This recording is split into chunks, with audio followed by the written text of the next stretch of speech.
Welcome to our school. My name is Bertha Crosco and I'm the principal at Bradford Elementary, where our passion is kids. I wanted to showcase our hopes and dreams. One of the ways that we begin each school year is by having each parent let us know what their hopes and dreams are for their child. And the students are just excited to see what that parent has to say because they might have not known that.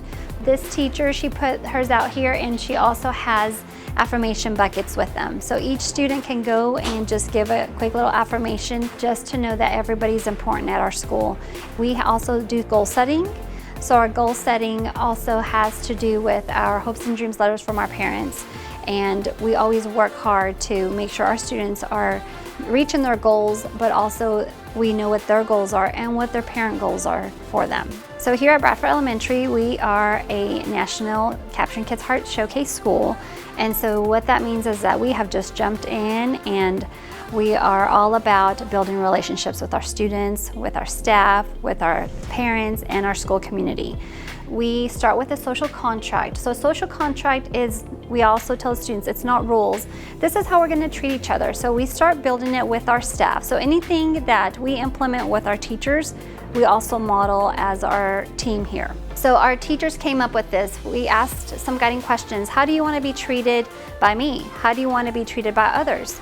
How do you want to be treated when there's conflict? So with those questions, they came up with these important words and we hold tight to them. Being honest with each other and professional transparency is important to our staff. You'll see respected has a bunch of checks, so that's very important to our staff.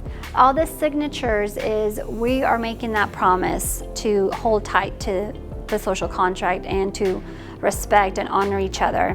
Whenever we have visitors come to our campus, even as adults, I will ask, can you please come sign our social contract? Another part of it is the Excel model. And with the Excel model, we're huge on handshakes. So if you come visit Bradford Elementary, somebody's gonna grab your hand right away. And we share good things, so we always start our staff meetings and even our morning show with good things. We also, what are we gonna communicate? Teachers use this model in their classroom. What content are they going to communicate to their students? And empower, how are we gonna empower our teachers? How are we gonna empower our students? How are we gonna empower each other? And launch, we always launch with something positive. So good things in the morning, it's the best way to start off. And then at the end of the day, everybody has their own launch. When we have faculty meetings, they have their own launch and they bring them up or I bring them in. So it's just, anybody can share the launch and lead the launch. You'll also see in our classrooms that we also have a greeter, an affirmer, a rater, and a timekeeper. So with our greeter, that's a person that's gonna welcome you into our campus, the person that's gonna welcome you into the classroom. The affirmer's job is just to find all the great things happening throughout the day and throughout that period and really highlight the positive in the classroom environment. The rater's job is rater behavior. How are we doing on the social contract? Are we doing awesome? Or we could work on a few things, or we really need to have a group discussion and hold tight to maybe being active listeners or showing our best effort. And our students are awesome raters. They can tell you exactly what the class was doing or what exactly they need to focus on for next time.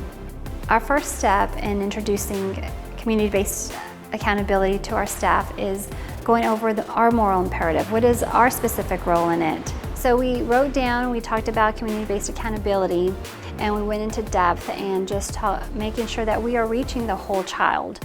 And everybody wrote down the responses and what the promises or our goals for our students are, and how we're going to empower ourselves and challenge ourselves to make sure that we're working towards that. Last year we were affected by a tornado that thankfully did not hit our school but hit our whole neighborhood right around us. Going through that tornado experience with our parents and our families and our kids just really brought back to, it's a whole community. Our community was here. They came in, they fed everybody, they donated, they called, what do you need? It was just an outpour, and it was awesome to see all of them come and help and really rebuild and clean up and just support our families. And they really appreciated that. And this year, just moving forward, it just really brings it back to how our school is so important to our community and how we're there for them. It's awesome to see how our kids are growing academically, but they're leaders, and ultimately that's what we want for our students. We want them to lead, and we want them to be empowered, and our parents as well. I've had them reach out and say, can I help with this? Can I help with that? And I'm like, they're asking, they're ready. We have built that culture and that safe environment for them. It's not just about what we're doing in the school, it's about what our whole community is about, and everybody has ownership and everybody can be part of it and help us empower our students, because ultimately that's what we want. We want the best future for them.